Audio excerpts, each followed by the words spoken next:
కేవలం ఒక సర్పంచ్ సీటు కోసం కన్న తండ్రే తన 6 ఏళ్ల కూతుర్ని కాలువలో తోసి చంపేశాడంటే మీరు నమ్ముతారా?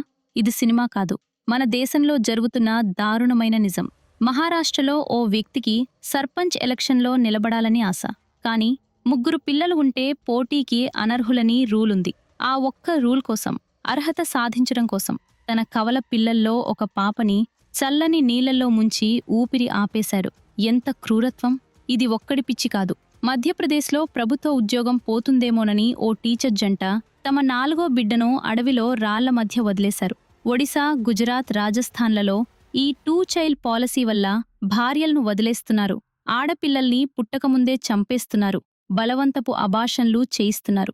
జనాభాని తగ్గించడానికి తెచ్చిన చట్టం చివరికి అమాయకపు చిన్నారుల పాలిట యమపాసంలా మారుతుంది. ఇది చట్టమా, లేక రాజకీయ ఆకలి కోసం ఆడుతున్న నెత్తుటి చదరంగమా? ఓటు కోసం పసి ప్రాణాన్ని బలి తీసుకోవడం అభివృద్ధి అనిపించుకుంటుందా? మీరేమంటారు? కామెంట్ చేయండి. ఈ నిజం అందరికీ తెలియాలి. వీడియోని ఇప్పుడే షేర్ చేయండి.